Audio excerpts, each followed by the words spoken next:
Bab 1268. Dia sangat tangguh. Kami bahkan nggak bisa melihat apa yang terjadi sebelum kami dijatuhkan, kata Azril sambil menutupi wajahnya. Jaril terkekeh, lalu berujar, menjatuhkan kalian para pecundang, apa dia bisa dianggap tangguh? Azril tiba-tiba tidak berani bicara lagi.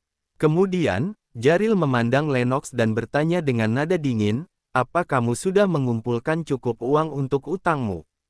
Belum, jawab Lennox dengan tubuh gemetar.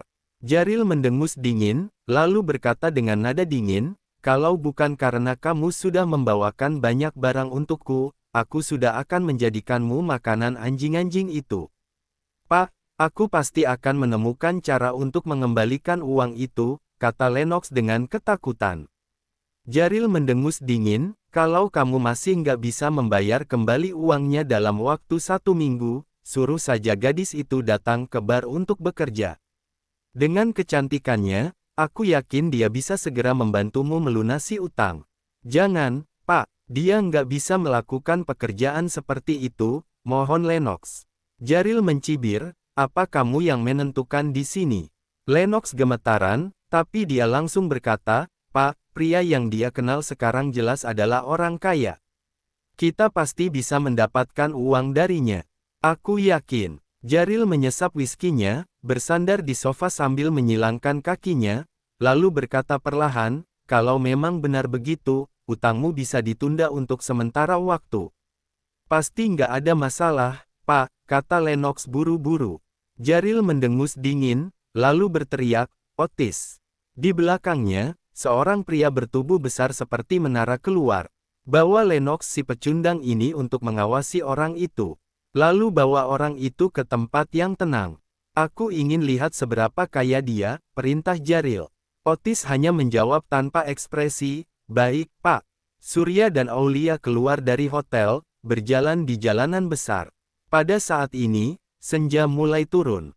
Lampu jalanan di kota Gauman menyala terang, menciptakan pemandangan yang ramai. Jalanan penuh dengan turis, pedagang dan segala jenis toko. Suara teriakan penjual tampak seperti tak ada habisnya. Surya memandangi jalanan yang ramai dan bangunan-bangunan dengan gaya yang beragam, merasakan nuansa yang unik. Pak Surya, kamu mau pergi kemana? Tanya Aulia. Surya mengangkat bahunya sambil berkata, aku nggak tahu. Bukannya kamu adalah pemandu wisata. Kamu bisa merekomendasikan beberapa tempat untukku. Bagaimana kalau menonton pertunjukan malam ini, lalu pergi ke tempat-tempat wisata di siang hari? Boleh, pertunjukan apa? Yang paling terkenal di sini adalah pertunjukan waria. Banyak orang datang ke sini hanya untuk menonton pertunjukan ini, jelas Aulia sambil menatap Surya. Surya tersenyum simpul, lalu berkata, boleh juga. Karena sekarang aku sudah ada di sini, aku akan mencobanya. Aulia mengangguk, membawa Surya ke teater terbesar di Gauman, pertunjukan kabaret Melati. Di depan pintu masuk, Aulia berkata, Pak, aku akan menunggumu di luar. Ayo masuk sama-sama, kata Surya. Aulia berkata dengan wajah tersipu, aku nggak akan ikut masuk, tiketnya sangat mahal. Itu hanya tiket. Bisa semahal apa? Surya tanpa ragu membeli 2 tiket. Aulia melihat tiket tersebut, lalu hanya bisa masuk sambil menggertakkan giginya. Setelah keduanya masuk, mereka mencari tempat duduk mereka, lalu duduk. Tak lama kemudian, pertunjukan pun dimulai. Sekelompok wanita tinggi bertubuh ramping, mulai menari dengan pakaian glamor mereka. Tarian mereka sangat energi dan menggoda. Namun, semua orang tahu bahwa mereka bukanlah wanita sejati. Hanya saja, hal itu justru membuat semua orang merasa sangat tertarik. Setelah tarian mereka selesai, ada pertunjukan sulap yang juga sangat mengagumkan. Saat pertunjukan berlanjut ke babak kedua, bagian yang paling menggoda datang. Ada 3 waria yang naik ke atas panggung dengan mengenakan pakaian terbuka. Tubuh mereka tidak kalah dengan para model, penampilan mereka juga sangat cantik.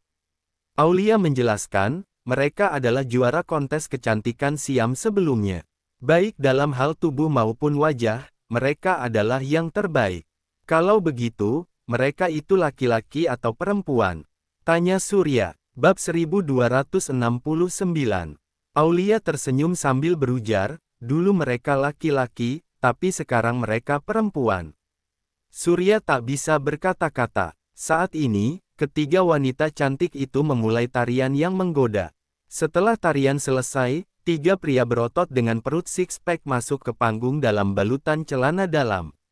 Musik di dalam ruangan tiba-tiba menjadi lebih keras. Keenam orang itu dibagi menjadi tiga pasang, lalu mulai menari dengan penuh semangat. Di tengah tarian, mereka bahkan melepaskan semua pakaian mereka. Pada saat ini, Aulia sudah menutupi wajahnya sambil menundukkan kepalanya. Surya menggelengkan kepala. Namun, kali ini ada sesuatu yang lebih menarik muncul. Tiga tempat tidur didorong naik ke atas panggung. Ketiga pasangan itu naik ke tempat tidur, lalu mulai berhubungan secara nyata. Dengan pengeras suara, jeritan mereka mengisi seluruh ruang pertunjukan. Gerakan yang berlebihan dan jeritan yang tajam langsung membuat imajinasi orang berubah liar. Surya langsung tercengang. Pantas saja Aulia tidak mau masuk. Ternyata ada pertunjukan yang sangat berlebihan di sini. Hal ini sudah melampaui ekspektasinya. Apakah hal ini adalah sesuatu yang boleh dilakukan di depan umum? Surya hanya meliriknya beberapa kali, lalu menarik Aulia untuk segera pergi meninggalkan ruang pertunjukan. Ketika mereka akhirnya keluar, Surya berkata dengan canggung, "Aku nggak tahu akan ada pertunjukan semacam itu di dalam, maaf. Nggak apa-apa, akan ada pertunjukan yang lebih ekstrim lagi nanti, tapi sayang sekali kamu keluar." Melihat ekspresi kikuk Surya, Aulia malah tertawa. Surya bertanya dengan tercengang, "Masih ada yang lebih dari ini? Mereka akan mengundang penonton naik ke atas panggung untuk melakukannya bersama, hanya saja biayanya sangat mahal." "Tapi uang bukan masalah untukmu, kan?" tanya Aulia sambil menutup mulutnya. Surya menggelengkan kepalanya berulang kali, lalu berkata, "Aku nggak semesum itu. Ayo kita cari makan, aku lapar." Surya mengganti topik pembicaraan. Aulia membawa Surya ke pasar malam, di mana mereka makan bersama. Baru setelah jam 11 malam mereka berdua berjalan kembali menuju hotel. Ketika mereka sampai di sudut jalan, beberapa pria kuat muncul di depan mereka, menghalangi jalan Surya dan Aulia. Surya mengerutkan kening, sementara Aulia tampak terkejut. Pada saat ini, beberapa orang lainnya muncul di belakang mereka, menghalangi jalan mundur keduanya. "Hati-hati!" Aulia tidak bisa menahan diri untuk berteriak. Pada saat ini, Lennox dan Otis muncul di hadapan mereka. Begitu melihat mereka, Aulia berteriak, "Lennox, aku akan segera memberikan uang yang kamu inginkan. Tolong jangan membuat masalah dengan kami lagi, oke?" "Kami," Lennox berkata dengan ganas, "sudah jadi kami ternyata kalian sekarang. Kamu sudah jadi wanita orang ini, kan? Jangan bicara sembarangan," kata Aulia. Lennox tidak mengatakan apa-apa, hanya mundur selangkah. Otis yang tampak seperti menara besi maju selangkah, lalu berkata, "Ikut aku." "Ikut denganmu? Memang kamu siapa?" tanya Surya dengan nada dingin. Lennox mendengus dingin, "Dia adalah Otis, ahli dari geng Harimau Hitam. Dia adalah seorang kultivator. Nggak peduli seberapa bagus teknik bertarungmu, apa kamu bisa melawan seorang kultivator?" "Kultivator?" Surya hanya tersenyum simpul. Lennox berkata dengan nada dingin, "Ikuti kami dengan patuh, atau kamu mungkin akan kehilangan nyawa." "Sepertinya kamu sama sekali nggak mendengarkan apa yang aku katakan tadi," kata Surya sembari menghela napas. Namun, saat ini Otis tiba-tiba meraung. Tubuhnya bersinar dengan lapisan putih energi sejati. Tekanan yang sangat kuat datang, membuat Aulia sangat ketakutan hingga dia tidak bisa menahan diri untuk berteriak. Otis meraung keras sambil melayangkan sebuah pukulan ke arah Surya. Surya pun menghindar ke samping. Pukulan Otis mendarat di dinding, menyebabkan suara ledakan besar. Sebuah lubang besar muncul di dinding, kerikil beterbangan kemana-mana, angin kencang menderu. Ketika melihat ini, Aulia tampak sangat ketakutan. Dia berdiri di tempatnya dengan gemetaran. Saat ini, Lennox bertanya sambil tersenyum sinis, "Aulia, apakah menurutmu dia masih bisa melawan?" Bab 1270. Aulia menatap Lennox dengan tubuh gemetar, lalu berkata, "Jangan bertindak keterlaluan. Kita semua adalah orang Aerovia. Apakah kamu bisa merasa tenang kalau kamu melakukan ini?" Ekspresi yang tak terlukiskan melintas di mata Lennox. Namun, saat ini Otis sudah meraung. Dia terus-menerus menyerang Surya dengan tinjunya. Dengan senyuman di wajahnya, Surya menggerakkan kakinya sedikit dalam jarak yang sangat kecil. Saat tubuhnya bergoyang, dia dengan mudah menghindari setiap pukulan Otis yang tampak keras dan cepat. Dia tidak melawan sama sekali. Ekspresi acuh tak acuh dan keterampilan menghindar Surya yang santai membuat Otis geram. Seiring dengan raungannya, seluruh tubuhnya bersinar dengan energi sejati. Otis mengayunkan tinjunya ke arah Surya dengan lebih keras. Namun, Surya masih mengelak dengan tenang. Tinju Otis terus membentur dinding, mengeluarkan suara keras, membuat kerikil beterbangan kemana-mana. Melihat itu, Aulia merasa sangat cemas. Dia terus berteriak dari belakang, tapi tidak bisa melakukan apa-apa. Otis masih tidak bisa mengalahkan Surya meski sudah bertarung dalam waktu lama. Dia sangat marah karena diejek oleh Surya hingga dia tidak bisa menahannya lagi. Otis meraung lagi, lalu mengayunkan tinjunya yang kuat ke arah Surya. Pada saat ini, Surya sudah cukup bersenang-senang. Melihat Otis yang menerjang kemari, Surya hanya terkekeh sambil melayangkan tinjunya. Pukulan Surya tiba lebih dulu. Sebelum Otis dapat melihat dengan jelas apa yang sedang terjadi, tinju Surya sudah mencapai dadanya. Pukulan keras itu menyebabkan dada Otis hancur dalam sekejap. Otis kaget. Namun, saat ini Otis tidak punya waktu untuk bereaksi. Pukulan Surya mengenai dada Otis tanpa ampun.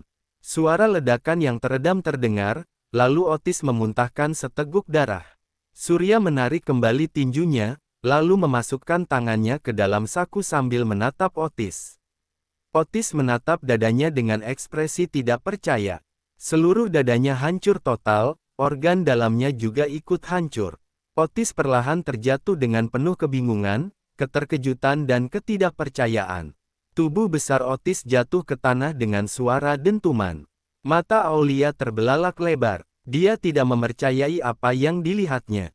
Tubuh Otis hampir 2 kali lebih besar dari Surya, dia juga seorang kultivator. Bagaimana bisa dia dipukul sampai mati oleh satu pukulan Surya? Aulia mana tahu kalau dengan kekuatan Surya saat ini, bahkan seorang kultivator tingkat suci pun tidak akan berani menerima pukulannya, apalagi Otis yang hanya seorang kultivator alam energi sejati. Lennox bahkan lebih terkejut lagi. Dia menatap Surya dengan tidak percaya dan panik. Saat ini, Surya memandang Lennox sambil berkata dengan tenang, "Kembalilah dan suruh pecundang dari geng harimau hitam itu untuk datang sendiri. Jangan biarkan sampah-sampah ini mati sia-sia." Kaki Lennox gemetaran. Dia tidak berani berbicara dengan Surya sama sekali.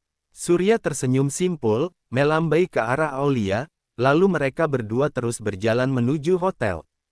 Ketika Surya dan Aulia menghilang dari pandangan, Lennox baru tersadar kembali. Lennox memandang Otis yang sudah tergeletak mati di tanah, sebelum melarikan diri. Sementara itu, Surya dan Aulia berjalan terus di bawah cahaya lampu neon. "Bagaimana kamu bisa begitu kuat?" Aulia tidak bisa menahan diri untuk bertanya. Aulia benar-benar tidak percaya Surya ternyata sekuat itu. Karena dari penampilannya, Surya tidak banyak berbeda dari orang biasa. Surya tersenyum simpul sambil berkata, "Aku sudah bilang kalau aku ini sangat kuat. Kamu harus percaya padaku." Aulia menarik napas dalam-dalam, hanya bisa mengangguk dalam diam. Keduanya sampai di depan pintu hotel. Ketika mereka hendak masuk, kebetulan ada 3 pria mabuk yang keluar. Begitu ketiga pria itu melihat Aulia, mereka langsung tertarik dengan penampilan Aulia yang polos dan cantik. "Hai gadis kecil, apakah kamu orang Aerovia? Apa kamu mau bersenang-senang dengan kami? Salah satu pria bermata sipit dengan tubuh berbau alkohol mencoba menggoda Aulia. Dia terlihat sangat mesum. Kedua temannya juga ikut menatap Aulia dengan senyuman aneh di wajah mereka. Bab 1271. Aulia tidak memedulikan mereka. Dia dengan cepat berjalan ke arah Surya, lalu meraih lengan Surya. Ketiga pria itu tertawa terbahak-bahak, sama sekali tidak menganggap serius Surya. Surya mendengus dingin, lalu berkata, "Minggir. Sialan, apa katamu?" teriak pria bermata sipit yang langsung merasa marah itu. Kedua teman pria itu juga menatap Surya dengan ekspresi tidak ramah. Mereka menyingsingkan lengan, baju seolah akan segera mengambil tindakan. Surya tersenyum dingin, lalu berkata, "Kalau kalian nggak mau dihajar, pergi dari sini atau kalian akan menanggung akibatnya." "Sialan, tahukah kamu kalau Tuan Alpha adalah tamu dari pemimpin geng singa? Beraninya kamu berbicara seperti itu pada Tuan Alpha?" tanya seorang teman dari pria bermata sipit itu. Surya memandang mereka bertiga. Mereka bertiga memang mengenakan pakaian yang bagus dan juga memakai jam tangan yang mahal. Mereka jelas bukan orang biasa. Namun, tak peduli siapapun mereka, salah besar kalau mereka ingin bersikap sombong di hadapan Surya. "Aku nggak peduli siapa dia. Kalau dia berani mencari masalah, jangan salahkan aku kalau aku bersikap kasar," balas Surya dengan dingin. Teman pria bermata sipit tersebut sangat marah. Dia pun hendak melangkah maju untuk menyerang Surya. Namun, pada saat ini seorang sopir maju sambil berkata, "Tuan Alpha, sudah harus pergi." Saat mendengar ini, Alpha memandang Surya sambil berkata dengan nada dingin, "Bocah, anggap saja kamu beruntung kali ini. Ada yang harus aku lakukan sekarang. Kalau aku bertemu denganmu lagi, aku akan mematahkan kakimu. Aku akan memberitahumu siapa Alpha Widat yang sebenarnya." Setelah mengatakan itu, Alpha dan kedua temannya masuk ke dalam mobil Rolls-Royce di depan pintu, lalu pergi. Surya menggelengkan kepala, lalu berjalan masuk bersama Aulia. Di dalam lift, Aulia melepaskan pegangannya pada lengan Surya. Dia menundukkan kepala sambil berkata, "Maaf, aku sedikit ketakutan tadi." "Nggak apa-apa," jawab Surya sambil tersenyum simpul. Saat keduanya masuk ke kamar, suasana jadi sedikit canggung untuk beberapa saat. Surya melirik Aulia, lalu berkata sambil tersenyum, "Kamu sebaiknya istirahat lebih awal." "Ya, kamu juga harus istirahat lebih awal." Mungkin merasa suasananya sangat canggung karena hanya mereka berdua di ruangan yang sama, Aulia pun masuk ke kamar tidurnya dan tidak pernah keluar lagi. Surya menghampiri jendela besar, melihat pemandangan malam kota Gauman yang ramai dengan tatapan tajam. Kunjungan Surya kali ini bukan hanya sebagai tanggapan atas provokasi Finlo terhadap dunia kultivasi aerofia, tapi juga tantangan bagi dirinya sendiri. Seorang kultivator hanya bisa terus berkembang dan melampaui batas melalui pertempuran dengan orang-orang yang lebih kuat. Latihan antara hidup dan mati seperti ini tidak akan bisa digantikan hanya dengan duduk bermeditasi di dalam ruangan. Di dalam bar, saat ini, Jaril sedang memakan sepotong kaki kambing panggang, sementara Lennox berlutut di lantai sambil gemetaran. "Ceritakan semuanya dengan lebih spesifik," kata Jaril dengan santai sambil memakan kaki kambing. Lennox berkata dengan ketakutan, "Surya itu memukul Otis sampai mati hanya dengan satu pukulan," lalu dia bilang. "Apa?" tanya Jaril dengan ramah. Lennox tidak berani mengatakannya, tapi juga tidak bisa tidak mengatakannya. Jadi, dia hanya bisa berkata dengan tergagap, dia bilang, "Dia mau kamu pergi menemuinya sendiri. Jangan biarkan ada sampah yang mati lagi." Hahaha. Jaril tertawa terbahak-bahak. Saat Lennox melihat itu, seluruh tubuhnya gemetar. Jaril menghabiskan kaki kambingnya dalam beberapa gigitan, lalu melempar tulang kaki kambing itu ke samping. Tiba-tiba, seekor anjing berukuran besar menyerbu, meremukkan tulang kaki kambing dalam satu gigitan, lalu mengunyahnya dengan rakus. Bawahan Jaril memberikan serbet. Jaril menyeka mulutnya, lalu berkata perlahan, pergi beritahu Surya itu kalau aku mengundangnya ke Villa Harimau untuk mengobrol besok siang. Aku juga memintanya untuk datang tepat waktu. Ah, aku, tanya Lennox dengan panik. Jaril menatap Lennox sambil bertanya dengan nada dingin, kalau bukan kamu, siapa lagi? Aku takut, kata Lennox gemetaran. Jaril tersenyum dingin sembari berujar, artinya kamu nggak takut padaku lagi, ya? Setelah mengatakan itu, Jaril melambaikan tangannya, membuat anjing besar itu meraung, lalu bergegas menyerbu Lennox. Bab 1272. Aku akan pergi, raung Lennox sekuat tenaga dengan sangat ketakutan. Jaril terkekeh sambil melambaikan tangannya, membuat anjing besar itu duduk kembali dengan patuh. Pergilah. Setelah semua ini selesai, utangmu akan dianggap lunas, kata Jaril sambil tersenyum. Lennox hanya bisa menuruti perintah itu. Dia mengangguk, bangkit, lalu berjalan keluar. Setelah Lennox pergi, Jaril mendengus dingin. Pada saat ini, seorang pria tua di samping Jaril berkata, Pak, Surya sepertinya memiliki kekuatan di alam spiritual. Kamu harus lebih hati-hati. Dia hanya kultivator alam spiritual, apa yang perlu dikhawatirkan? Kata Jaril sambil tersenyum. Pria tua itu tertegun sejenak, lalu bertanya dengan gembira, apa Pak Jaril sudah naik tingkatan? Enggak juga, hanya setengah langkah dari tingkat suci.